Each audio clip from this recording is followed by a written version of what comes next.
Under no circumstances were we supposed to put out a gameplay for Explorers of Navoria. No. We got this prototype copy in within about 4 days of the campaign coming to an end. We will be filming a Final 48 overview talking about the cool things they've unlocked and what the publisher is giving you in terms of incentivizing you to back this game. And in anticipation of that, we got the game to the table last night. And after that, we decided that we had to play it again. We started talking. And listen, we're not sponsored in any way. I don't even know who this publisher is. I reached out to them about covering this game because it looked pretty and interesting, and I thought it was going to be very compelling. And Dice Tower gave it a 5 out of 5 on their hot list. Wow. All 5 members of their team said this is a game to play. And so, on the back of that, we got a prototype in with a last-second Hail Mary attempt to do some coverage and to see what it's all about. We've been surprised It's and really pleasantly good. surprised. It's very good. Yeah. And so, for those of you that are watching this, if you've already backed it, I can tell you, you're right. It's fun. For those of you that are still deciding if you're going to back this, I think the price is really aggressive. The production quality, like I predicted in our Before You Back series over on Quack & Co., is excellent and will only get better with the expansions they have. The artwork's lovely, and the gameplay is so accessible and so satisfying. And there's a lot of variability for those of us who look for that in a game. So, this is a playthrough and a review. We kind of led with the our video feelings. with the review. We'll talk a little bit more about what we like and the nuanced mechanics of the game as we get to the end of this video. But, yeah, we weren't supposed to make this. It's like 9:30 at night, and I'm going to be up till about 2 a.m. getting this content ready for everyone to watch. But also, we're going to have fun. I wanted to play it again. Like, this is a good excuse to play it again. You want to give them an overview of what's happening here? By the way, Navoria, I know. Okay. My one big criticism of this game. Yeah. Let me show you what it is. Let me just display for you. Flavor text? I opened... Where is... Shira read the rulebook initially, and so setting this up, I opened it and I went, I'm going to read the beautiful story about this vibrant, ethereal world where they give me nothing but artwork. No, they do. Only in theory. I thought there was something. I've looked through it. They have little snippets They of do have flavor little text. snippets because they tell you, like, there's 3 different regions and you're doing camps and... It's all mechanics-driven flavor text. I want to know what this world is. Alright, enough of my complaining. Darling, what is Explorers of Navoria all about? And if you don't, if you want me to jump in, let me know. Tap me. Give me a wink, something. Oh, okay. The Explorers of Navoria is a game that has a really interesting player cycle. We're going to be going in turn order, drawing from this bag 2 little chits. These chits are actions that we can take, but we only are going to utilize one of them. Now, you can see they match the row of cards over here on the side. We will be choosing which one we want to use to draft a card into our tableau. These cards will have things like resource generation, point scoring, and a little bit of board game mechanic manipulation. Yes. Like putting down villages and moving our meeples forward depending on some other equations. I will set one into the middle of this island here because I don't want to use that one. I'm not interested in the swords at the moment. And then I will spend this one to draft a card into my marketplace. Blue is going to be endgame scoring. Blue's actually going to be mid-game scoring. Purple and blue are going to be mid-game scoring. Yep. Red is going to be endgame scoring. Yep. Green is going to be resource generation. And yellow is going to be board game manipulation. And some of them tie into the other ones as well. We're going to go back and forth until we both drafted 4 cards into our tableau, playing through a total of 3 rounds, meaning 12 cards total by the end of the game. It does not feel like enough, and I want to extend it just selfishly and maybe take like 6 cards each round and have a total of 18 cards. But that's the perfect thing, because we got to the end of the game and we immediately wanted to play again that night. It was too late. We didn't, but we wanted to. And we got crushed by Michael Matthews, which was embarrassing to say the least. Your goal is to get the most points, and so you're trying to get this engine up and running, whether you're doing resources, whether you're trying to set up huts and journey down these little paths and get points at the end, or collect flags. But the unique thing is that after we've taken our 4 turns and collected 4 cards... There's a lot of little tokens on the cards here. There'll be 8 tokens. And there's potentially a pile here in the middle. The pile in the middle is going to go back in the bag, And then one by one in a reverse turn order, we're each going to take a chit off of here. And if you see this part of the board with the island, there's 3 different tiers of rewards corresponding to each color. We're going to choose, and usually you choose the highest reward possible. You're going to choose and get those rewards. So you're cycling one way to get the cards, and then another way to just get more rewards and increase your mechanics and things that you can do. So the tokens you're using to draft become the tokens you then use, but the other people get the advantage to place and gather. And placing and gathering is how you start building this economy that allows you to score victory points, which is the objective of the game. It's a really nice back and forth, a lovely little ebb and flow. You'll see it as we go through and play it. This is not a how to play, although we might do a quick start guide if we have time, like 3 weeks from now, after we've played about a dozen more times. Mm-hmm. And the final thing is, if you collect certain sets of cards, you'll unlock scoring objectives at the end of the game as well. And there's going to be some scoring with huts and other things. We'll walk you through the turns as we do them. We'll give you zoom-ins of the cards as we draft them in our player boards, which we'll talk about in just a moment. Do you want to go through the cards that we have out there and explain a little bit of the iconography, pull some of them over here to show, and then our player boards and how this system will work when we collect resources and move the game forward? Sure. I use this just for, it's the terminology. So, the pink cards, like Jesse said, are going to focus on in-game income.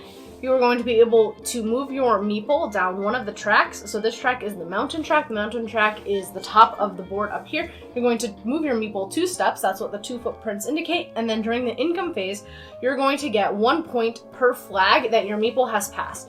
It will include all the flags from all 3 of the rounds, and that's what all the pink cards are going to do. They're going to move you on different tracks and then score points for the flags. The set collection, by the way, is the little mask here in the corner. There's 4 different icons for set collection. The blue cards also will have that income symbol, and they are going to give you points per the icon that you are set collecting, and it usually gives you points.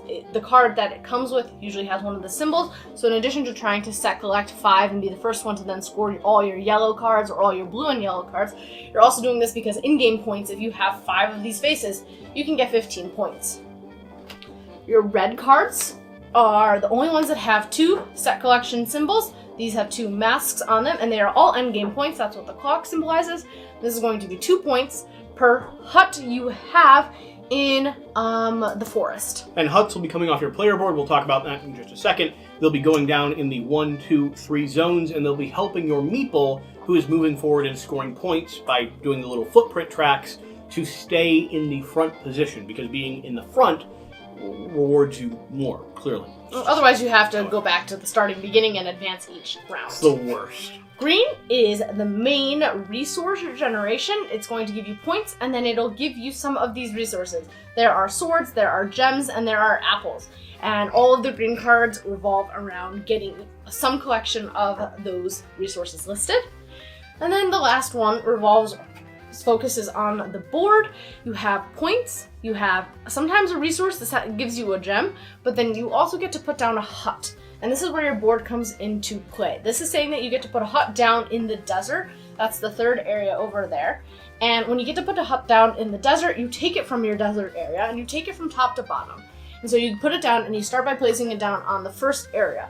And then that will unlock further rewards, which tie into the resources that you are collecting. Each area wants specific resources. So your forest wants a set of a sword, a gem, and an apple. Your desert area wants 4 of any resource. And your mountains wants either a set of 3 swords, a set of 3 gems, or a set of 3 apples. When you complete a set, you will immediately score them, and based on how many huts you put out is how much you're going to score and how much reward you're going to get. Because the green cards provide you the resources, they're going to reward you for how many green cards you have. So additionally, this will let you take a footprint along this path and then give you 1 point per green card. If you've had 4 green cards up until this point, that's 4 points. If you've unlocked these 3, you'll get to take a step also along the forest path, a step along the mountain path, and get another 4 points, point per green card. Each track is going to be slightly different. Some reward points just give you straight out 2 points and then points for green cards, and some allow you to take a footprint on a wild track. Cool. I think that's a general breakdown of this game. Like I said, we're selfishly doing this because we enjoy the heck out of it. We want to play it, so shall we just Yes. play I moved you so that you're a first. board game. You moved me, so I'm first. Yeah, you've got to make Well, the first lucky decision. for you, I have the perfect angle to see the card marketplace over there, and with my increasingly good vision, Just gets better and better. I'm going to be ready to go. All right. You're going to only have 2 choices, so. Excuse me. How dare.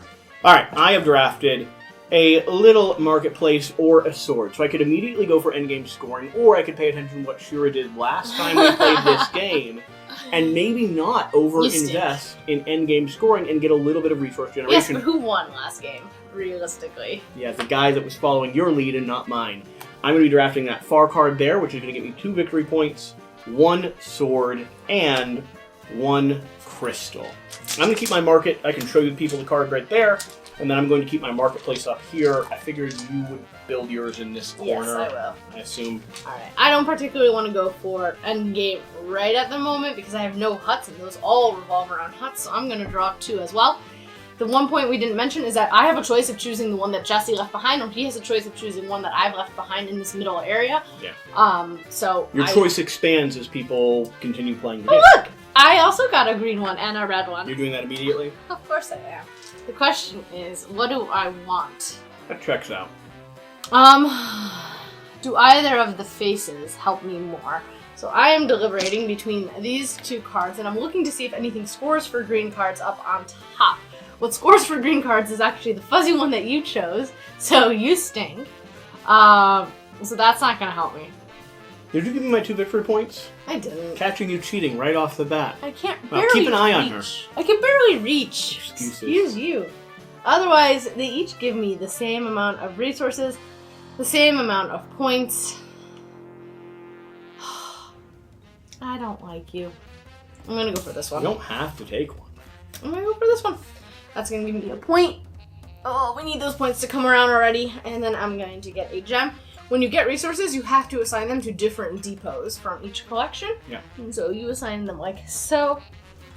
I am going to assign them like so. Surprisingly enough, I am not going to be drafting from the bag. I'm going to be drawing from the center of the you want board, a red one now? taking some swords and grabbing that middle red one. Of course you will. You want the furry llamas. Right there. This guy right here is going to have 2 furry, wildebeest or something. At the end of the game, it's going to score me 2 victory points per hut I have in mountains. And so now I'm a little incentivized to start putting my mountain huts out. I'm going to draft. Ooh, pink and gold. I am going to grab a hut. And so I think I am going... I started putting resources down on mountains and on forests. And so I'm going to look for forests or mountains. And I'm going to take this one. It has the same symbol that I've already started collecting. It gives me it gives me a path in the forest. And it gives me 1 hut in the forest as well. Do I want pink? Pink is going to give me victory points based on how many flags I've passed every round. And I don't know that I'm investing in flags. I could also take another red card, and there is a secondary mountain one out there, which would double up on one of my main objectives. I think I am going to do that. I'm going to put the red there. I'm going to grab that secondary mountain scoring card. Mm-hmm. Every hut now is going to be worth 4 points for me, which... if I get enough of them out, that can be a lot of points at the end of the game. It's not enough to swing it, but I made mistakes last time. I'll continue making them now. I like endgame scoring for some reason. I'm going to continue drawing from this bag. Hoping to get other colors. That's a great selection. Double pink. Alright, so that restricts my choice. There are only 3 of each color in the bag, so you can start seeing what you're likely and not likely to get. Or you can be unfortunate like Shira was and have no option. So my choices are either taking a step or 2 steps along the mountain. Okay, which will get you a flag. It will get me a flag, and then that rewards me for flags. And you have one here. Or I can take 2 steps in the forest, which does not advance me to any flags. I'm less inclined to take the forest. I'm more inclined, but I can also get... I think I am going to take this one, which will reward me 3 immediate points, which takes me up to 4. And then 1 step in the mountain up here. And then I'm going to get income generation. This is my last card. It is your last card.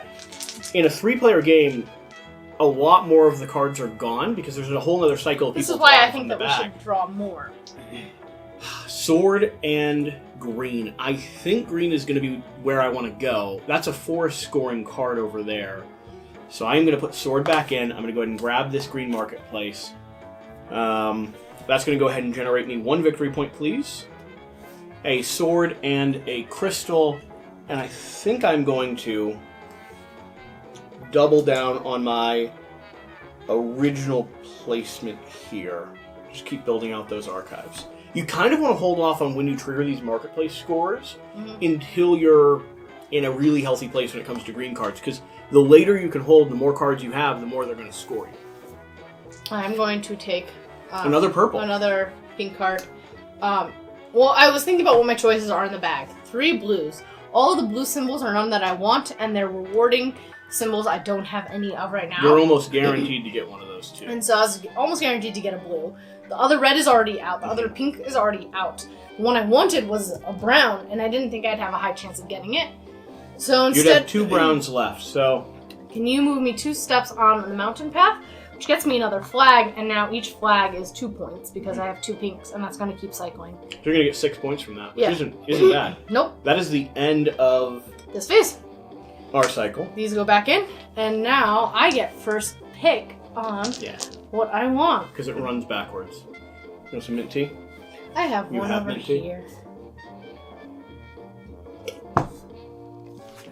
If you're noticing by now, this game is really easy to play. I'm putting out a hut. I'm putting out a hut in mountain. Seems reasonable. So the options I have here.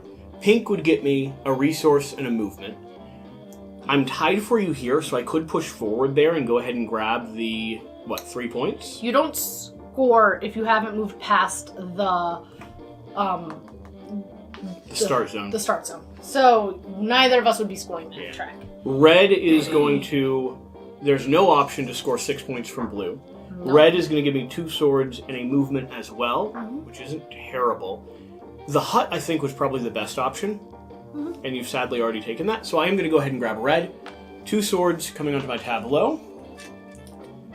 And I'm going to get a movement. I am clearly going to be moving up the one that I haven't... I'm not competing with you on. Although I could tie you and cancel your plan. I'm going to do it my way. And then Split them, then. I'm going to put a sword down here and a sword down here. Not triggering any of my cards yet. That's okay. I took the only brown one, and I'm going to take 2 gems and 2 points. She's off to an astounding lead. One gem here, and 1 gem there. Alright, I've got a green. 2 apples and a wild resource would allow me to score a lot of my tracks. Do I think I'm going to maximize this if I do that? Or it would get me 4 points and a movement on desert and a movement on mountain. I'm not competing with you on mountain. It's not going to affect me. Although would I get second place? 2-player game, I don't think anyone gets it. There's no second place. So I either have to tie you or nothing at all. Red would give me a sword, which would allow me to trigger one of mine if I wanted. I'm going to start putting away cards. And do you It would mind move if I me start forward putting... on desert. It would move me forward on another one. Do you mind if I set up the next round? Yeah, you can go ahead and start setting up the next round. I think because I can't let you have it, I am going to go ahead and do apple, apple, and wild. Apple, apple, and I think my wild is going to be a sword. So apple down here, sword down here, apple down here. That's going to go ahead and trigger this middle one, which is going to score me 2 points for the green cards that I have, and it'll go ahead and move me forward 1 more on desert, making it a little bit harder for you to catch me unless you do some big triggers. Don't particularly like that. I thought 3 resources was too valuable to just leave for you. Yeah, I mean, so the rewards get increasingly less, so you typically will take the first slot of each one, and now I'm left with second slots of everything. The ones that Oh, and it's really only 3 tracks that are available. Do I want movement and a squat? This one? Movement and wild? Movement and wild, because then I get my choice and I might not have to trigger anything. I am going to tick you up here, just in case you decide to come out of the woodwork over there. Mm-hmm. And then I get a wild resource. Which I probably would have, to be fair.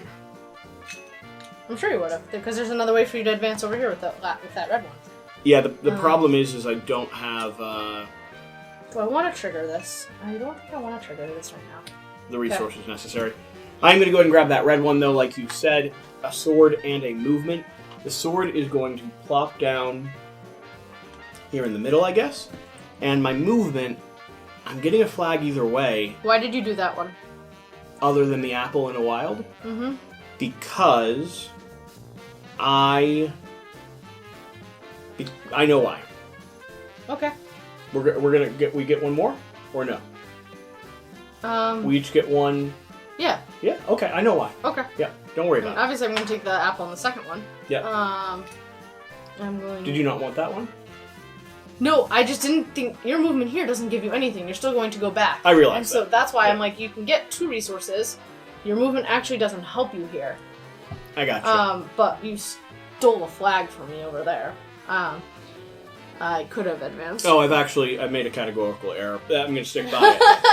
I was thinking I could trigger this, moving me forward in forest one more time, which would actually catch you. Mm-hmm. But I didn't factor in that I'm actually missing a crystal and not an apple, but that's perfectly fine. You would have had to take the wild. Yeah, no problem. No problem? Okay. No, well, the wild would have left it open for you to take the movement, which I think you probably would have done. I would have done it. So. I'm sad about that. Trying to think if I want to trigger anything. I'm going to go ahead and take the go apple. ahead. I'm figuring out what resource I want. Put my apple down over here. Oh, interesting. I won't be able to trigger it. I wanted another flag, and the desert area, movement on desert, won't give me... I want one more flag. I'll give you one flag right there. I know, but I can't trigger this because Yeah, I'm getting you're one. 4 away. I'm 2 away. I'm getting 1 now. I have to assign them. Okay. All of these pop back into the bag. Just got 1 here. And based off of... We're going to do endgame scoring, or end round scoring, and then based on the victory point track, we'll determine who is going first. We did recruiting, we did returning, now we're doing income. You want to run through the income? So, score the income phase affects all blue and purple cards in your tableau. Score points based on the rank of your exploration markers in each exploration track. I have no income. Okay. You're going to have some victory point income from purple here. Yep. So, flags. I've reached 1 flag, 2 flag, 3 flags. So 6 total victory Yes, points. please. Blue, none of us have blue, which will score based off symbols. Yep. Now we do each track. So down here, you're going to come in first place for 3 points. You're going to come in first place up here as well for additional 3 points, and I'm going to come in first there for 3 points. So that means you're going to be going first, which is kind of advantageous because you get best pick of the litter, but a little bit worse because second player gets 1 plus whatever, whatever they decide to draw. All right. I'm not even gonna look at the tracks until I pick my card, pick my 2, because there's so many cards. Okay. Question: are there symbols actually that I really want? Probably not. There are actually. There are, and depriving you of them actually is better. These all reward huts in desert. All 3 of them. But it does give you 2 symbols. I'm gonna pass on it right now. I'll let you swipe those llamas. It's not gonna couple that. I'm gonna take the hut because the hut is very... I like my huts. We have to... So you go back to start. I go back to this. And... Achoo! That's the benefit of huts, as they are seeing now. What do I want to put out? Mountain, or forest. I would like mountain, and symbol-wise, I'm going to take this one. Can you give me 3 points? hut in the mountain up there. I'm going to be drawing from the bag. Ooh, purple for mid-game scoring or blue for icon scoring. I am going to go ahead and grab the blue. I'm going to grab that lovely little bird, which is going to give me one of the icons I want and also allow me to start scoring for my woolly mammoths. Mm-hmm. Okay, on to you. Yeah. I was thinking I might take your pink that you left behind. Does it pair with things you already have? I mean, 2 of those symbols are helpful at this point. And getting rewards for flags. Like, each one of mine will already generate 2 points just from sitting on their home territory. So, the question is, it's between these two, because these are the 2 symbols. I haven't been going for that little alien guy. This gives me 2 movement on desert, 1, 2, and 1 point, and this can be 2 points and a movement on forest. Forest is the hardest to get up. It has the least amount of flags. I'm going to take the 2 movement on desert, please. Okay. 1, 2. And put you, and then 1 point, please, up there to 22. This is going well for me, don't worry. I have an endgame strategy that is really solid. Your turn. Yep, I grabbed green or purple. Green seems the obvious pick for me because I'm doing much more resource. Now we've got Piggy, and we've got one pig and 2 alien. Yeah, none of those work well for me. The pig is blue and yellow. None of those really work well for me. I'm gonna do. What resources do I want? Oh, this is getting stressful. I think I'm gonna grab this one actually. 3 points. 3 victory points. I need the help. And 1 lovely apple. Okay. Where's my apple going? I'm gonna take a risk and pick out 2. I could have gone for that pink one, which I might regret later, but I kind of wanted one of these. Masks, I don't think I want to go for masks yet. And so I'm going to take another hut. Which hut do I want? Do I want a mountain or do I want a forest? I think I want mountain, actually. They're both the same symbol. I think I'm actually going to take the forest. 3 points, please. So 22 to 25. And then 1 over here in the forest. That's it? Yep. Drawing from the bag. Oh, you got 2 greens. Choice. Perfect. You know, the ones I wanted so badly. I'm going to take the little squiggly do. Are you? Yeah, because he's lovely. Which is going to give me 3 crystals. 1, 2, and I'm going to start triggering things. So, this is going to trigger this pile, giving me a movement in the forest and 4 victory points. This is going to trigger this, which is going to give me a movement in the desert and 4 additional victory points. And this is going to trigger this, which is going to give me a movement in the mountain and 4 additional victory points. We're talking 12 victory points, moving from 11 to 23, and a movement in every location. I don't like that my biggest scoring round has me trailing her by a solid 2. For my last card this round, I chose the other green card. Oh, really? Okay. Yep, I took it. That was my last card this round as well? No, I think you're one more. I have 1 You more. have 7? Yeah. 3, 4, 5, Yep. 6, 7. So I took it. I'm taking 3 swords. I'm going to basically be doing the same thing as Jesse over here. But I'm not triggering as much. 1, 2, 3. I'm just triggering this first area. And so that gives me a movement in forest, which is down here. And then I get 1 point per green card. That's 2 points. Yeah. I get another 2 points. Okay. And I get another 2 points. Oh, wow. How about we don't do that? So, 6 points. Do I want blue, purple, red, or do I take a risk of drawing out... Statistically likely, you'll get a pink, a blue, or a red. I do really want this one, though. You want the hut? Yeah, because you've taken them all I so know. far. However, I do think my little squiggles might be worth some cash money. I'm going to do what is guaranteed. Grab the blue, grab the Squiggle Buster. The Squiggle Buster, this guy? Yep, he's going up here.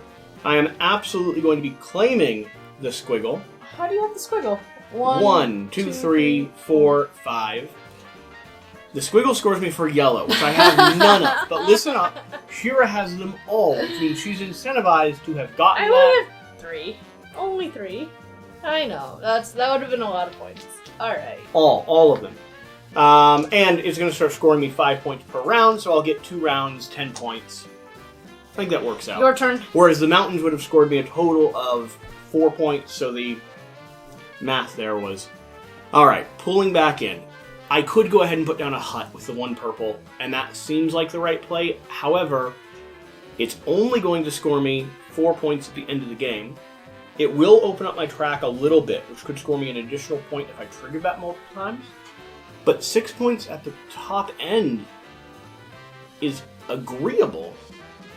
However, Shira definitely wants that hut. I think this is actually a really frustrating position to be in, because there's a few things I really want. I think I'm going to start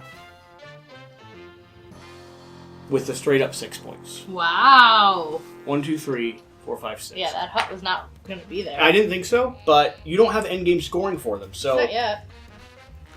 Not yet. I'm going to put out my...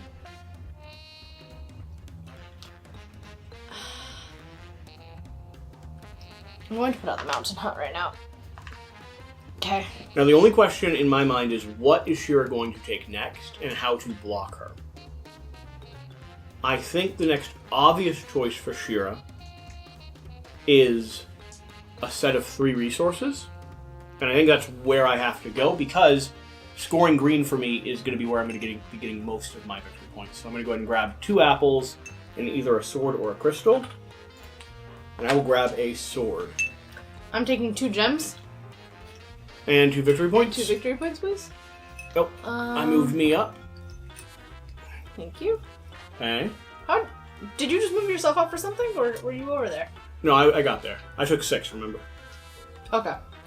I'm going to put 1 here, and then I'm going to put 1 over here. I am going to immediately score this first area for 3 gems. That's going to give me 1 movement in mountain. Yeah. Up there. That's going to change my plan. And then I'm going to get 1 point per green card. That's 2 points, please. Okay. Additional point. Okay. Additional 2 points. Yeah. And a movement anywhere. You move me 1 more spot on mountain, please. That's really going to adapt my plans. That was a significant amount of points for not much work, in my opinion, coming from Miss Shira Shaven. Excuse you. What? What happened? Excuse What are you. you talking about? You're so rude. I don't understand. You are so rude. There are no options to pull red at the moment. No. There's only a double point and a resource, or a double resource. I think the double resources is the best grab. It's going to be an apple and a wild anything. You're not going to take the 4 points? Question is, do I want to... You could have taken the blue. Do I want to trigger something now? Or do I want to leave it to continue to grow? I think I'm going to leave it to continue to grow. That might be risky, but I think that's the right call. Okay, pulling back. Yeah, pulling back. I'm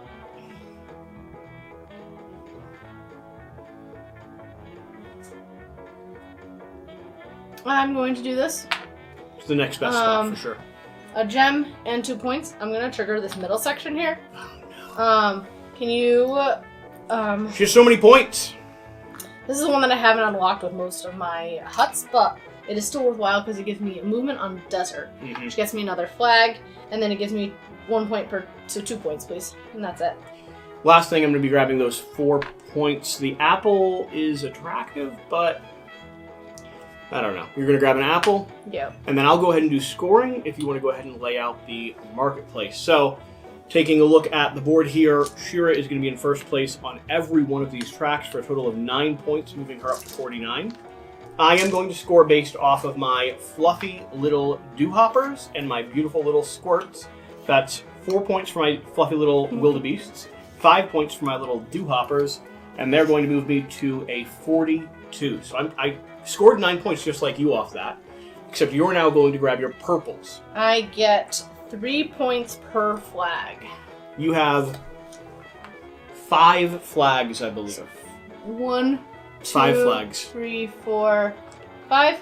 15 points, please. 15 points, moving you from 49 to 64. Putting on another red. That's a lot of points. And this is the only track I believe that goes back here. You go back here. I stay here. I stay there. You go back to. So you're going to be scoring that collection of points if I get up to here every round. I'm going to be for sure scoring a minimum of 9 because I have 1, 2, 3 flags already built on my paths. I don't know that I can compete with that. I think I'm in first, right? You are clearly in first, so I'm going to be going again. No, you're going to be going again. I'm going to be going again. Take that up a bit. You're probably going to grab another mountain pass right off the... Alright, what's available here? Red and blue. Okay, so now is where we go for endgame scoring. 2 points per hut. I have all 3 huts out on mountain, and that means I'm taking you. That's a 6-point swing right there. These two will come over here. I had to. Yep, blue's the natural option for me. I'm going to be grabbing that. Oh, I didn't go up my 2 points off this guy, by the way, when I grabbed him. We're grabbing one there. Again, 2 points up. And this is actually going to go ahead and unlock my wildebeest as well, which will be scoring me endgame for green and blue. That's actually not bad for you. That's a big swing for me, actually. That's 2 per... that's going to be maybe about 14 points. So it ties what you're going to be grabbing from your purple cards at a minimum. Grabbing 2. Are you even helpful over there? 3 times 2. I have 3 yellow cards. I'm debating between grabbing one of these endgame. These are huts in forest. Yeah, it works out. Grabbing your noses. I'm grabbing. You're going to have all 3 of your these. forest outs. That's 6 points. Plus, it's going to get you 1 step closer. So that's going to get me... Oh, it's going to cross the line. That's going to get me this. Nope, this guy here. Yellow and blues for 2s. Up here. So that's a 6-point swing there. And it's 2 points per hut here as well. That's a 12-point swing. I don't have any blue cards, but... I am desperately going for this lovely green. I am going to be grabbing... Do I grab all the apples, or do I get a little bit of points alongside this? The masks don't score anything for me, and I only have 1 of them. And purple is not something I've invested in. But 3 apples is pretty nice. I'm going to be going for this little wildebeest, however. 2 points, a sword, and an apple. 1, 2, 1 apple, 1 sword. I will do this. I'm going to be triggering one of these, Shira. Okay. So swords are going to be triggering. I'll be moving up 1 in the mountain pass. So I'm chasing you down. And I'm going to go ahead and score for my green card, which is going to be a lovely 5 points. Nice. Anything is helpful to me right now? I don't want the red. I want pink. And I'm going to be taking We are this basically one. playing opposite strategies. Yeah. We've almost started leaving each other alone. I want 3 points here. And then I get 1 movement on desert. Wrong person. I'll take it. 1 movement on desert, which will automatically unlock 4 points because it's another flag. And this unlocks my masks. Oh, nice. Here, which That's is 3 times 4 immediately. 12. That's another 12-point swing. That is a massive swing for you. I'm running out of space! I think this is... How many more cards do we get? Green and blue. I could score for I masks. get 1 more card. Oh! But I'm not going to be doing that. I'm going to be grabbing another green. 3 apples, or 3 points and a sword. The 3 apples is going to be triggering, which is going to immediately get me more than I would the other way. So I'm going to grab this, popping down here. Oh. Apple, apple, apple. I'm going to be triggering the middle section. Can you please give me a movement forward on desert, or I'll give it to myself. And I'm going to be scoring 6 points. 1 movement forward there, and 6 total points. Okay.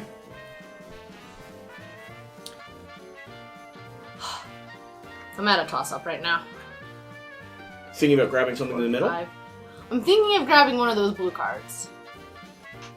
It It would give me mask. 2 points up here, because it's a blue card. Yep. It's going to give me 1 point per mask. I have 1, 2, 3, 4, 5. It would be my 6th mask. And it would be give 6 you points. 2 points right off the bat. And 2 points right off the bat. So you're talking 10-point swing off the blue card alone. Yeah, I think I have to. It's about as good as you've been getting anywhere. I think I have to. 1, 2. That's your last card? Yep. And this is my last card, I believe? Yep. I'm not doing swords. That investment here, I don't know if it's paid off. It did get me both of those flags, but... Oh, green, and finally, if I wanted, I could build some land. Nope, we're going green. Wow, no huts. 3 points and a sword. Where's my sword going down? I don't love... You're not poised to score much of those right now. No, I don't love the spread. 1, 2, 3 points here. Okay. Choose your pick. What are you taking? Yeah, last round of the game, we're pulling back.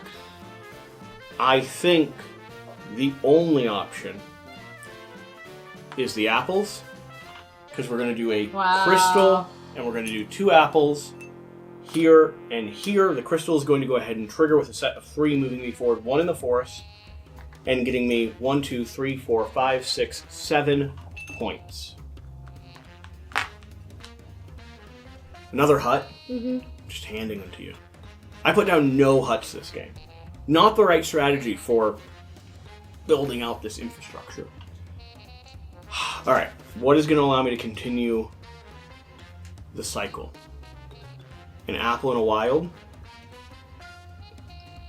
Will that leave the door open? We're getting none of those crystals. Swords would give me 2, it's equivalent, and a movement in a location. So maybe I move forward in desert and see if I can steal some points from you there. You're not going to be triggering desert on either of your tracks. And 2 swords would not... No, it would move me closer to scoring them still. I will do that. 2 swords. 1, 2... And a lovely movement forward here on desert. I'm going to take this. I'm going to take an apple. Put the apple over here, which is going to trigger this one. And I'm going to take I'm never getting a crystal. And putting a wild over here. I'm never getting a crystal. 3 apples are going to trigger. Movement in mountain, please. Up there. Yeah. Then 1 point per green card, which is 2 points. Oh, you caught up. Nice. Another point. Another 2 points. And then a movement anywhere. Where do I want to move?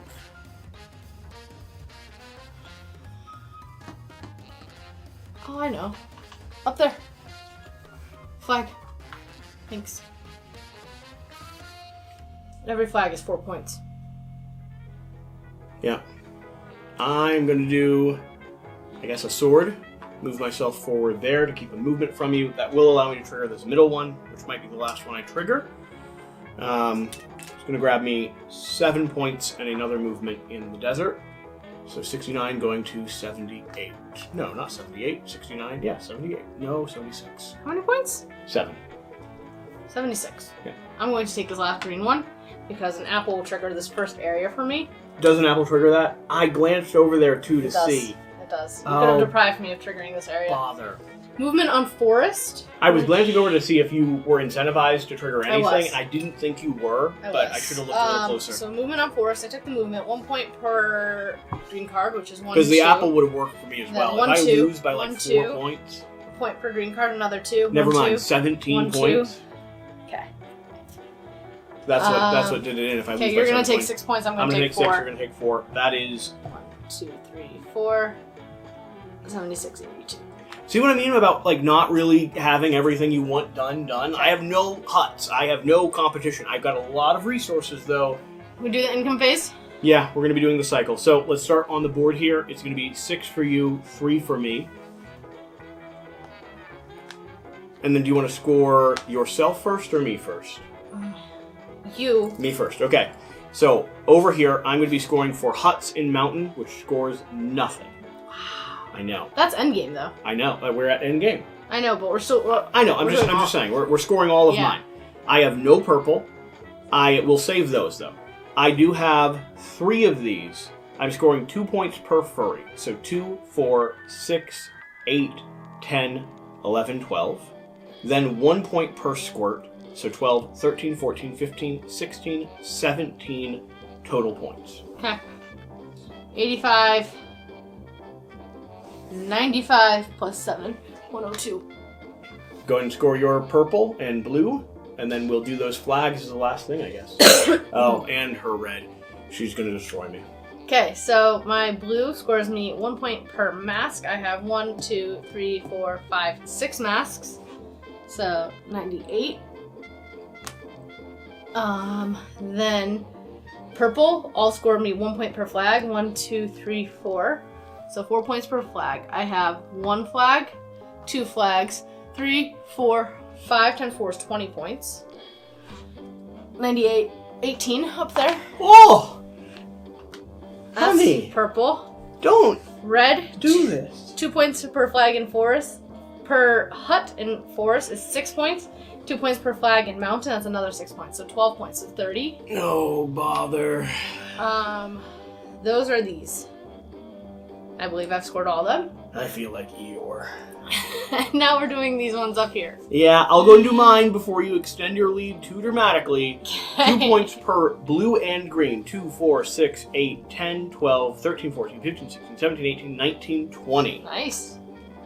Put this at 22. Yep, and all of my yellow cards. How many you have? So many. It was worth it to keep you Yeah. from getting it. Okay, so I have 3 points per pink card. 1, 2, 3, 4. 3 times 4 is 12 points. 42. And then yellow and blue is 2 points. So 2, 4, 6, 8. Another 8 points. 50. Amazing score.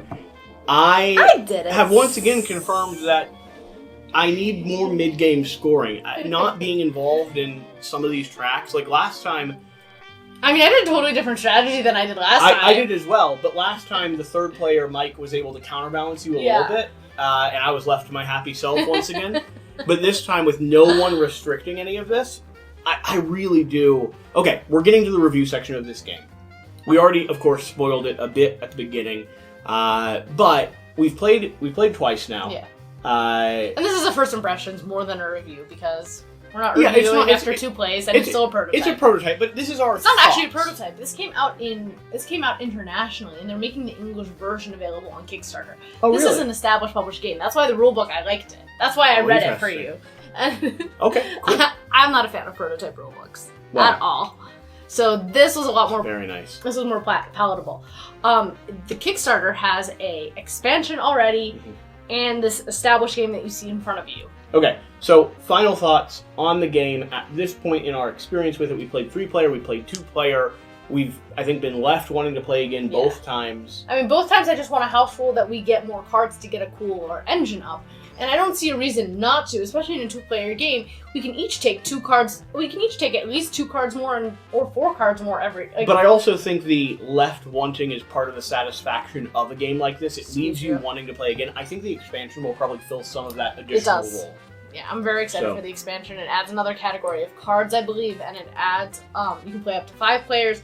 It provides a mat. Oh, the Kickstarter provides a mat that has space for all these cards.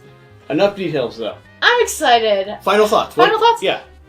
I think this game has a lot of variability. I like the mechanics. I like tableau building. It is a mechanic that I'm really fond of. I like set collection as well, which this has both elements of. I like worker placement. I like kind of, stealing zones because you are taking things from other players. I like player interaction as well. This has a lot. I like endgame scoring. I like variable endgame scoring. All of these tiles change between game to game. Yeah. I like it. It's an extremely satisfying game. I love the place and then replace mechanic here. I literally, when I was reading the rulebook, I was like, that is so cool. It's something that feels comparable to a worker placement game like Explorers of the North Sea, where you're placing meeples out and then drafting a meeple back. And based on what you place and what you take, other players have access to those actions as well. But it feels different in this application. Everything felt tied together. Everything felt cohesive in the game. This it felt feels... like everything was part of each other, everything tied, and I like when things are all working towards each other. So what you do better at it here will increase your scores other places. One of the only bag drawing games you like. It's true, because you hate bag drawing I don't like mechanics. bag drawing games, and I know why. Because I don't like the possibility of busting. And so in games like Quacks of Quellenberg, where you can bust your bag, or even Wonderland's War, where you can draw something negative for yourself. Here, I get a choice, and so I'm happy with my choice. And I like Resurgence also. Resurgence is a bag draw. And you have the option of a marketplace that you're familiar with. I really, really like the back and forth in this game. I love all the mechanics. The artwork is lovely. Oh, the artwork is exquisite. I do, on the second play, want more. I think 10 plays of this base game. 10 plays, and I would be at the point where I'm ready for something else to come along, or else I wouldn't be getting it back to the table as quickly or as readily. Because by that point you would have explored all the variable mechanics, you'd have the way that you like to play the most, and you would have probably went down most pathways in terms of how you score points and who you've played with. I like it at higher player counts personally more. Mm-hmm. I liked our 3-player game more than I liked our 2-player game. There's more interaction, there's more things moving on the table, more people going for some victory conditions, and more scoring on tracks like this. But, I mean, overall, I can't think of a thing that I would criticize this game for other than the lack of flavor text while paired with the absolutely immaculate art. I believe the designer of the game is also the artist of the game. Yeah. I'm not sure about that, but I believe so. And I think it's a beautiful looking game. I love Euro games that give me a fantasy world or an aesthetic that lets me wander in my mind. And I can't say that it's a perfect game. I wouldn't give it a 10 out of 10. The expansion gives asymmetric stuff as well, and that just adds it. I don't know that I'd give it a 10 out of 10, but we are ending our experience with this game absolutely getting a final copy of it. Getting a final copy, wanting to play more, and I think that speaks to it. I also think that this falls into a category of games that we can it's a midweight game. It's not super heavy. I would even say it's like light to midweight on the base game. Yeah, I would bring a kid into this. And I think they would have a good time and be able to pick it up. The iconography is intuitive as soon as you learn it. It's all language independent. Is it? It's all entirely language independent. The only thing they had to change when bringing it from one region to another region is the rulebook. Yeah. Which is smart and done very well. It's a very, Are very numbers language independent? I'm very naive. Like numbers 1, 2, 3? Yeah, numbers are universal, I believe. Cool. Yeah. Then yeah. Cool. All right, there's the final impressions, final thoughts of Explorers of Navoria. We're going to be doing a Final 48 video, which will be coming out before this. If you haven't watched that one yet, it's where we break down some of the highlights, give a tighter overview, and then talk about the Kickstarter campaign specifically to help you determine if this is something you want to back now, meaning you're investing your money ahead of the curve, or something you want to wait till it hits retail to pick up on the back end. My judgment call on this, for those of you that aren't going to go click on that video, is the same as my Before You Back series. I think if you have the money and you want to invest in the publisher, I think this is a fair and responsible back. I think it's going to hold its value fairly well. I think the expansion might be a little bit harder to get, where the base game will probably be in a lot of retail stores. And the map. The map's going to be limited. Some of the deluxifications are going to be limited. Yep. So if you've got the budget for it and you think the game looks right for you and your gaming group, I do think the Kickstarter is going to be... It's an established game also. There's less of a... It's already out in print in other language. It'll come to you. It's not going to show up, and it's going to be what it is. There's one element that, this is my one criticism. Okay. There's one element that we haven't really touched upon, is that, and I wonder if this happens at higher player counts, I've never maxed out these tracks. And there's a way that if you max out these tracks with movement, you score 5 points, and if you had an extra movement, you would score another point. So in our first game, we did see one person I saw one max it out. Yeah. And I think if you have your huts far enough and you focused on a track, you might run into that a little bit more often. That's the one thing. Some of the tracks feel long, but... Yeah, cool. Thanks for watching. Thanks for being here. This has been a gameplay and a review of a prototype-ish copy of Explorers of Navoria. Whatever the case, whatever you do, remember to do the important thing. Always invest in woolly mammoths, even if it makes you lose the game. We'll see you next time. Bye. Bye.